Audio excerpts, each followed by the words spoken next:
Hi there, and welcome to Let's Talk Farm to Fork, the post-harvest podcast that interviews people of interest across the food supply chain. Today on our show, I'm joined by Sam Bertram from OnePointOne, who I'll be talking to about how their advanced vertical farming system is working towards reducing the amount of annual food and resource loss within the fresh produce industry. So with no further delays, let's get started. Hi, Sam. Thanks for joining me on the podcast today. How are you? 11 out of 10, mate.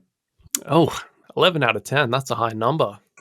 I seem to be detecting an Aussie accent, but you're based out of the US. Is that correct? That's right. It's fake. I do my best, but I still just can't fake it well enough. Okay, I'm pretty good with accents. So if I was to venture a guess, do you hail from Victoria? I do hail from Victoria. What is it that made you not think I'm from Adelaide? My slurring? Honestly, it's hard to put into words, but I have a thing where I can pinpoint a bit of an area as to where people are from just by hearing their accent. That is, for Australia, that is unusual, mate, because if you're in California, you can, pick Texas off from a mile away. If you're in Melbourne, like try and pick someone from Sydney or Brisbane or Adelaide or maybe Darwin would be easy. I don't know. Honestly, it came down to Adelaide or Melbourne. So, you know, You picked the better of the two. I'm not going to get specific because I'm not that good. But Yes, you are. Just believe in yourself. well, okay. If I have to narrow it down a little bit more, I don't want to say Melbourne because that feels like a cop out. I want to say that you're in like the surrounding suburban area of Melbourne. Is that correct? I'm a suburban lad from Wheelers Hill, Victoria. If you can sound any more country than that, it's not quite country, but that is where I hail from, my friend. Yeah, nice. All right. Well, pat on the back to myself. I did pretty well there. That is pretty good, mate. It's pretty good. John Edwards. John Edwards, that's right. Well, before we get into it, I just wanted to give you the opportunity to tell us a little bit more about yourself and what you do. And while you're at it, please tell us a fun fact about yourself that most people don't know. Well, my name is Sam. I came from Australia. My brother and myself are relatively good at hitting yellow fluffy balls around concrete courts painted with lines. So we came over to the United States to continue that hobby/profession, and then ended up going through our engineering undergrads and graduate school and asked ourselves a couple of pretty serious questions and ended up with 1.1 being the answer. But myself, I'm an exceptionally normal person. I very much enjoy what I do. I have a passion for what I do, and I love the people that do it with me. I have a wife. I have a beautiful 3-year-old daughter who is the absolute love of my life. I enjoy riding motorbikes, and my back's broken, so I can't play tennis. Let me see, interesting stuff. There really isn't much. Let me hold on that one. I'll sprinkle that one in with my knock joke later, about 30 minutes in. How about that? Okay, that sounds good. Well, on that note, let's talk farm to fork. So continuing on from you telling us what you do, would you mind telling us how the idea for OnePointOne first came about and how its day-to-day operations run as a vertical farm that supplies fresh produce? Sure, mate. So my brother and I finished our undergrad and grad mechanical engineering and electrical engineering degrees. We asked ourselves the question very simply, how can we make the greatest impact on humanity in the shortest period of time? And you come across many answers to that question: nuclear power, desalination, forms of education, transportation, many answers to that question. But when we discovered that 1.1 billion people began this millennium malnourished, that was sort of the galvanizing moment where we knew we had to do something to do with nourishment in general. And so when we researched, why was it that so many people, triple the population of the United States, did not have reliable access to food, the reasons became quite clear. And so when we were thinking, and this kind of problem doesn't get solved in 5 years, so we weren't in here to develop, an operations optimization app and then dip. We knew we were going to do this for quite some time.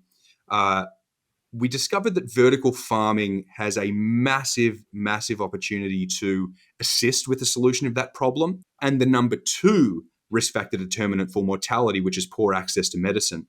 This technology is very good at producing plants. It's very good at generating data about plants. And when you produce plants in this fashion, you can use these plants as bioreactors to produce molecules. And those molecules can be very useful in that they are the medicines that really may help the poorest of the poor. And so Mm. that was the moment we knew we just needed to figure out a way to grow plants better. And coming across vertical farming, problems that needed to be solved in order to make it a short-term economic success, the medium-term economic successes that were capable, and what technologies we needed to develop and so forth. We knew very quickly that this is what we needed to get into. Also, our backgrounds, short as they are, were quite applicable to vertical farming. In Mm. terms of our day-to-day operations, we have a facility over in San Jose. We have a facility in Arizona that we're building currently. We have a team over in San Jose that's responsible for the day-to-day production inside of our system in San Jose. And then we have many engineers over there as well, and a team over in Arizona that's assisting with the construction of our new facility. So we have almost 90 employees. We've raised $28 million in the past. We're closing right now on a Series A round that more than doubles that. That is about that, mate. Yeah, wow, that's impressive. You've raised quite a bit of money and got a decent amount of employees in such a short amount of time. So that's awesome. So, on that note, what would you say separates 1.1 from other vertical farm systems? Sure. There are two main buckets of analysis. The first one is cultivation tech. The second one is automation tech. Number one, cultivation tech is about how do you grow your plants? What is the orientation of the plants? How do you irrigate the plants? How do you illuminate the plants? How do you keep the plants in the correct microclimate at different periods throughout the day? So that's cultivation tech. And then automation tech, the reason it's its own bucket is because labor occupies such a massive amount of the operating expense inside of these farms. So from an automation technology perspective, how do you automate the greatest number of functions with the highest level of redundancy at the lowest cost? And we could look to other industries, for example, ASRS, automated storage and retrieval systems. How have they solved that problem?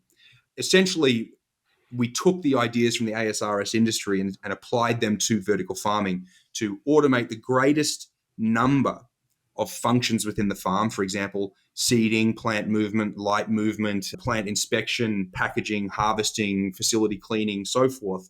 How do we automate those functions with the lowest cost, with the highest level of redundancy? In other words, if something goes wrong, we need another system ready to back that system up in order to perform the function that the original robot was meant to perform. So in Mm. terms of cultivation technology, we are the only organization that employs vertical plane aeroponics. Vertical plane aeroponics means vertical plane, we grow out of a wall. In essence, we grow out of both sides of a wall. That's what vertical Yeah. plane means. And then aeroponics is where we irrigate the plants rather than with soil and moist soil, or with hydroponics, which is a volume of water. Aeroponics is where the plants drink from a mist, a nutrient-infused mist. So that vertical plane aeroponic combination, not only is it the most productive of all orientations and irrigation methods, we are the only ones that are doing it. And we've been filing intellectual property around that since 2017. On the automation technology side, our invention of fleet robotics to automate away a wide variety of functions within the farm allows us to perform the widest variety of functions with the highest level of redundancy at the lowest cost. And Mm. you see a lot of other vertical farms that have automated plant growth. They've automated their illumination and their irrigation systems. You see, a number of vertical farms that have automated the movement of plants throughout their life. From germination to adolescence, maturity, harvest, and so forth. But what you see less of is the automation of image capture, the automation of camera movement, the automation of light movement, the automation of route inspection. These kinds of things you don't see other organizations automating, because they generally have to develop brand new automation systems to be able to do those things. We've built our system from the ground up so that one fleet can handle all of those functions. That's really cool to hear that innovation within aeroponics. So that's really awesome. What would you say is one of 1.1's biggest challenges right now? And how do you think your team are going to overcome it?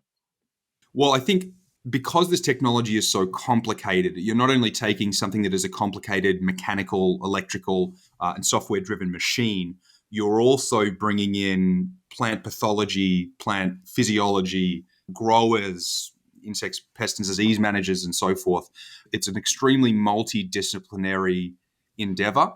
And what that requires is a huge amount of teamwork. And that teamwork is often hard. In fact, in many cases, the incentives for the team that are growing the plants are different from the incentives of the team that is engineering the system, right? So that is very complicated and very hard. Thankfully, the team that we've accumulated is just unbelievable. We call ourselves cousins. We have a great family of employees and friends over here at OPO. But the most difficult thing is the technology. Now, I will say, in the beginning, there were a couple of questions we didn't know we could solve with money. For example, does vertical plane aeroponics even work in a reliable fashion? Does our form of fleet automation even work in a reliable fashion? Thankfully, those questions were solved quite quickly. But of course, innovation will not stop with vertical farming in the next 5 years. You're talking about a fundamental shift in the means of production of plants worldwide. There is a lot of work to do. So not only is the work difficult and multidisciplinary, it's also very hard to say no. What are you saying no to doing? What are you saying yes to doing? Resources are finite and there are lots of good ideas, but making sure that you're choosing the right good ideas at the right time is also very difficult. I think we do a good job of that, but that is a persistent challenge that we encounter. Yeah, totally. I think having a good team definitely goes a long way. But yeah, the innovation and the always developing and turning new corners, it's kind of essential to have a good team in the wings. So that's really cool. You've got to. I mean, Elon Musk said, starting a business is like eating glass. I wouldn't go Mm. that far, but there are lots of difficulties. But I think, it's something that we've been instilling into our employees, and I think our employees have instilled inherently, uh, just positivity. Mm. Positivity is really, really important. Being negative is easy. Now, we're Mm. not saying be blindly positive at all, but positivity is fundamentally important to a startup because you've got to be able to see the forest through the trees and you've got to be able to see the glass half full, or else every week you'll be thinking, oh, bloody hell, here we go again. Thankfully, we don't think that way. Yeah, absolutely. You got to stay positive. I was reading up on your personalized farming service, Willow. Would you mind for the listeners just explaining what that is and how it works? Sure. Right about 1945, the number of farms and the sizes of farms, uh, there was a switch, right? We went from small localized farming to very large industrialized farming to be able to feed the nation. And that was good in quite a number of ways, but it was also bad in, I would say, many others. So what Willow does is reconnect you to the farm. The farm is local. You can control your own farm within Willow's facility, and you get to choose what you grow on your plot. So through a mobile application, you are able to choose out of a very long menu of individual crops and crop mixes what crops you want to grow. And what this does, the consumer is now demanding transparency. The consumer wants to understand where these products come from. And also the consumer wants to know that this is the highest quality product that I could possibly buy for my family, right? And so that's what Willow really delivers on. It reconnects you to your farm and gives you control of not only what you're growing at that time, but also what our farm introduces over time. Is there a specific kind of radish that you would like your farm to be able to grow?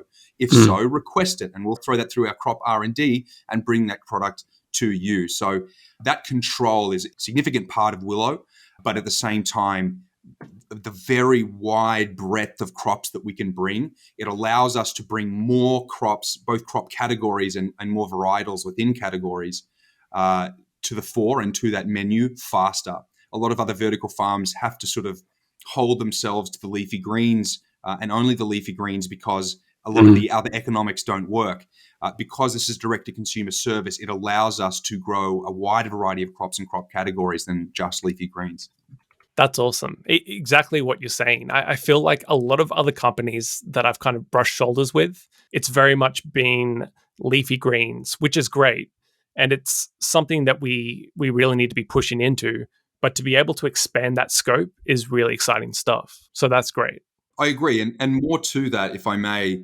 So, what we're talking about with traditional agriculture is one of, if not the oldest industry. And so, 10,000 years of innovation is being pitted against 5 years of innovation in vertical farming.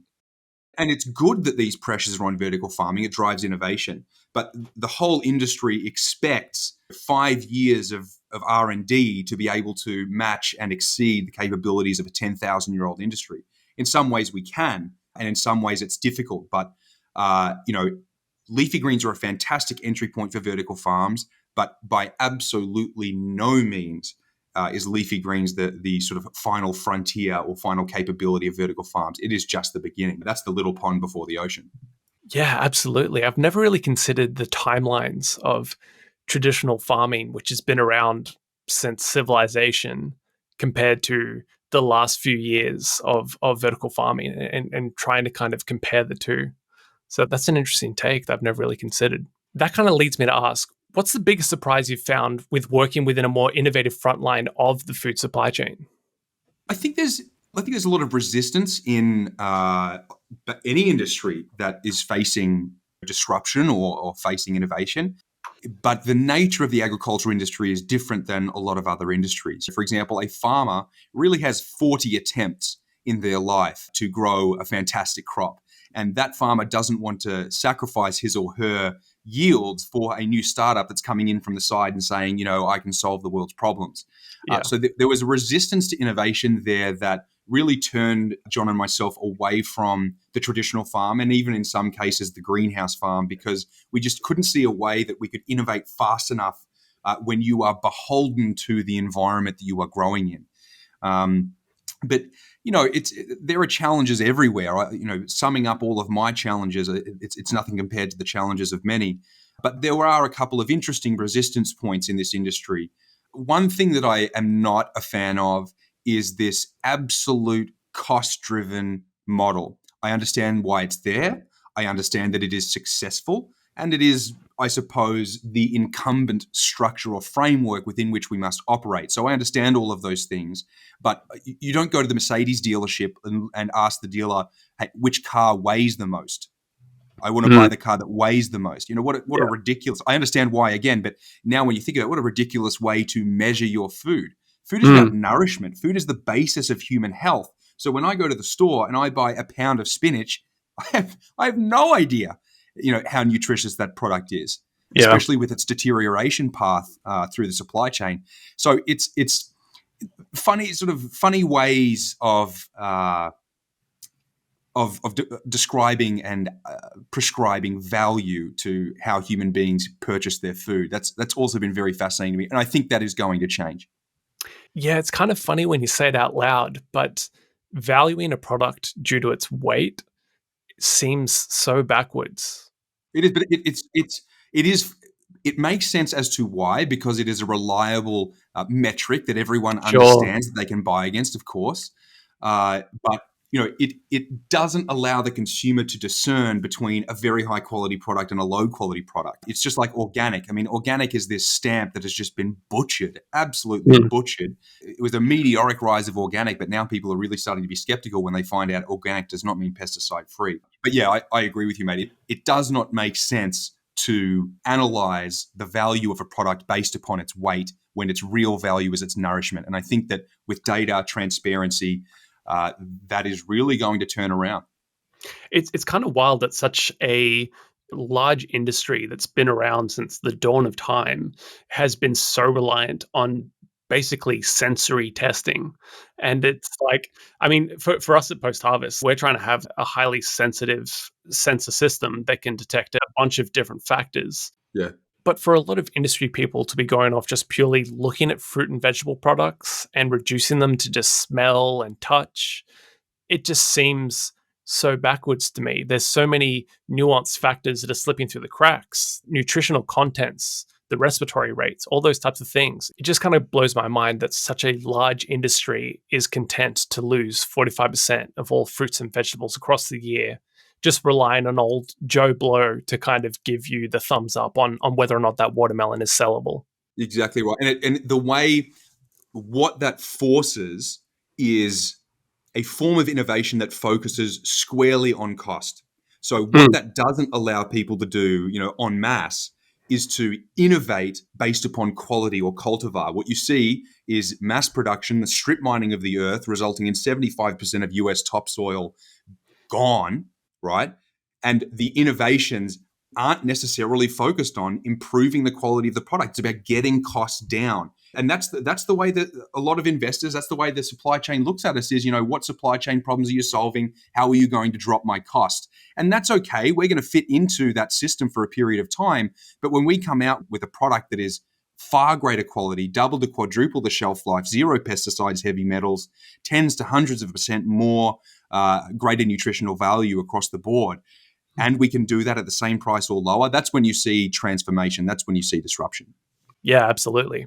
So, continuing on this line of thought, what's the misconception that you find a lot of people seem to have about vertical farming? Depends on who I talk to. I think some people on the early edge of the curve of vertical farming think that vertical farming is a panacea. That's not true. Some people see vertical farming as replacing outdoor farming. In the short term, that is certainly not true. There are things that vertical farms are good at, and there are crops specifically that vertical farms are good at, and crops that vertical farms aren't good at. Some of the ones that vertical farms currently aren't good at are wheat, corn, soybean, rice, and the other crops that make up 60% of the Earth's calories. Those crops, because the value of those products is just so low, $700 per ton, it doesn't make sense for us to grow them. So it's not a panacea. I also think it doesn't make sense that the Earth gets 60% of their calories from those 5 crops. That's a different conversation. Those were a couple of misconceptions. On the other side of the curve, I think that there are some misconceptions around what problems need to be solved. A lot of people talk about electricity. The question of electricity comes down to where are you getting your electrons and how efficient are you at using them? Electricity isn't necessarily the problem that's holding vertical farming back. It's actually labor. This is a very complicated process, and it requires human intellect to be able to achieve the outcomes desired by these farms. So I think those are a couple of the main ones. But it's very rare that the truth of something sits at either extreme. Vertical farms are an incredible technology that will make humanity a better place. But in the next 5 or 10 years, it's not going to be where the Earth gets 60% of their calories. In the next 30 years, I would make a different argument. But not many people want to live in the 30-year horizon. They prefer to live in the 2 to 5 year horizon. So that's fine with me. Yeah, I mean, to echo your point from earlier, vertical farming is still very much in its infancy, but it will be interesting to see what that looks like at the 30-year mark. So, has the COVID pandemic, for better or worse, had any effect on your day to day operations? And if so, how? It has had some effect on our operations. A lot of what we do is already automated, so it didn't have too much of an effect. As an organization, since we have a lot of engineers and a lot of people who need to have boots on the ground, there were protocols that we had to put in place. I don't necessarily think that that's your question. I think that from a market perspective, very interesting things have occurred, and actually quite quickly. The penetration of e-commerce just shot up, especially last year, Q2, Q3 of last year. E-commerce penetration went to 40% in the United States. That is just incredible. So the focus on e-commerce has been an interesting one. But I think now that people are, at home, they're cooking more, for whatever reason, there has been an increased attention placed on health.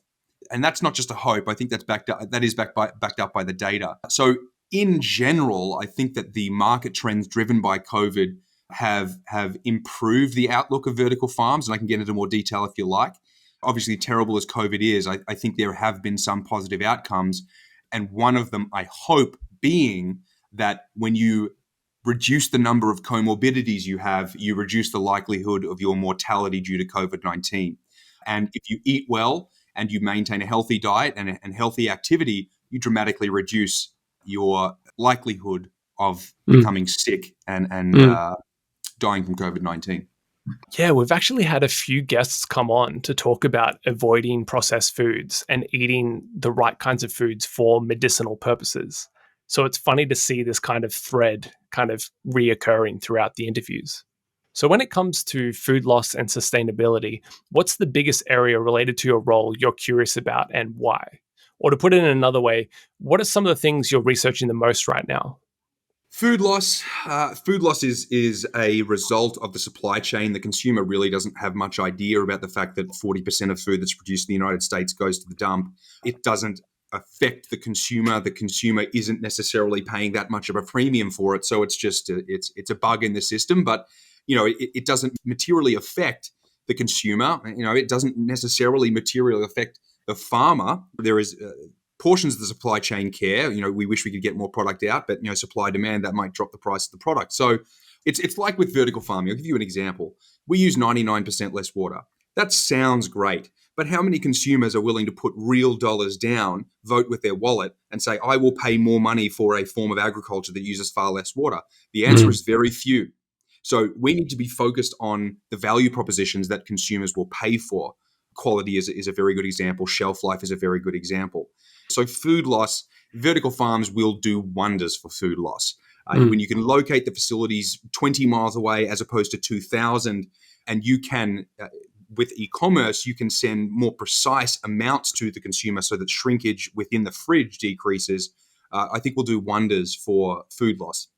In terms of sustainability, once again, and this I think is also another misconception about vertical farms, we're much better in a lot of ways, but we also use a lot of electricity. And making sure that we source that electricity responsibly is important to us. But again, it's just a trade-off. It's a set of choices and trade-offs, right?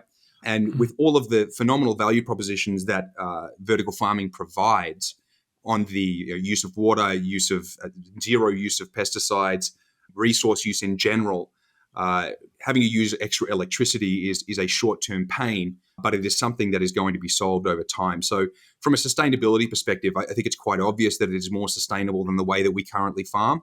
That doesn't mean, once again, that we are a panacea. There are still issues that we have to solve on the sustainability front, but certainly sustainability is front of mind. Yeah, definitely. So on the back end of that, with your wide adoption of AI and advanced technology being integrated into the farming process, is there a particular group or innovation within the industry that you're excitedly keeping a watchful eye on? Oh yeah, imagery and imagery analytics. Okay. That's kind of like, before we had imagery on a driverless car, it's pretty hard to have a driverless car. Once you have imagery on a driverless car, it makes driving driverless cars easier, right, in an autonomous fashion. Now, LiDAR, of course, is a nuance to that, but I'll intentionally dodge that for the moment. It's really, imagery is a big step forward. I see a couple of organizations kind of dipping their toe into imagery, a couple of the big ones talking about it, but, RGB imagery, red, green, blue imagery, 3-channel imagery with low resolution will get you a little bit of information. It'll let you understand, is the plant dead or alive? How large is the leaf area index? These kinds of things. You make estimations on the biomass and therefore yield. But once you start to get into hyperspectral range, if you're familiar with NDVI indices, once you get into hyperspectral range and the high resolution range, you can understand so much more about this plant, the photosynthetic health of the plant, the water concentrations within the plant, all these kinds of things, and much, much more that we actually don't know about. We've barely scratched the surface. So imagery is something that I'm keenly watching. It will be a sustainable competitive advantage of ours, I believe, because of the quality and the resolution of the imagery that we can acquire. So I'm keenly watching the imagery side of the space. Of course, automation is a must. You simply just cannot have a vertical farm reach the economics that are required by the market that is not automated. So, of course, I keep my eye open for the ways that our quote-unquote competitors are solving these problems. But also what I'm really interested in is the market approach of vertical farms. The technology, cultivation tech, automation tech is one thing, but how are these vertical farms approaching the market? Are they going straight after the commodity product at a commodity price, getting very low margins, raising huge amounts of money to build their own farms? Or are they going capital light? Are they selling products at a premium, like basically all hardware companies have had to in the past, to receive adoption and receive market share and then receive capital at a high valuation and then innovate to the point where you can get to those economics at a mass scale?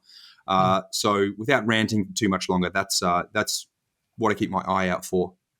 Yeah, I'm with you. I'm actually really excited about imagery and, like you're saying, LiDAR.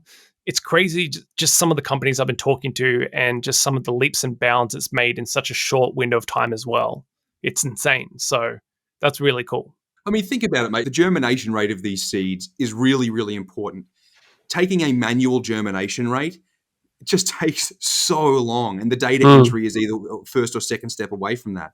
Take an image, understand where there is green, understand how many holes you have in that board, and then you can essentially calculate a germination rate with a single image and store that data. I mean, think about just there, the difference in the amount of labor that's required. And then you can take that very smart, acutely educated human being and apply them to more complex problems. So that's just, one example of where imagery can be massively helpful. Yeah, absolutely. So, what's one thing you wish you had known when you first began your career in vertical farming? I already knew I was an idiot. So that has only been confirmed over and over again. Yeah. Let me think. There was some idealism in the beginning that I think was useful, but in many ways was incorrect. For example, the idealism that the market will wake up and see the fact that a commodity product that's been strip mined 2,000 miles away just doesn't compete with the quality of product that comes out of our farm. What we have noticed is that tasting is believing. So just because you grow in an indoor vertical farm doesn't mean you automatically have high quality plants. Believe me, I know. So understanding that, A, but then B, you really can grow a significantly better product inside of a vertical farm if you get it right. And I think that there is a segment of the poor population that is intent upon paying more for that quality product.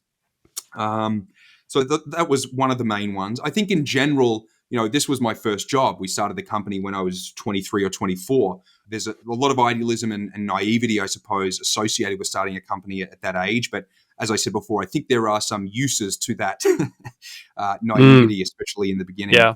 But it just, it's just hard. It is hard, but that's okay. That's okay. And I think I knew that in the beginning, but once you've run a 4-minute mile, I think you understand it differently than just hypothesizing. It's funny, when I ask this question to other guests, they seem to be in the same boat as you. They very much emphasize that it's hard, that it's quite an uphill battle, but the mentality seems to be everything. You refer to your naivety being kind of a benefit. I feel like a lot of other guests almost feel defeated in the thought of trying to do it all over again. Like they generally don't know if they would go through it all over again. I don't think I have the same answer because I almost grit my teeth with how much passion I have for this business and the people within it, and the change that I am sure will be affected. So I think this is part of why I know I'm an idiot, but I know it's useful. I am 100% sure that we are going to succeed. I'm 100% sure. Now, what that allows you to be actually on the flip side is a pessimist in a way.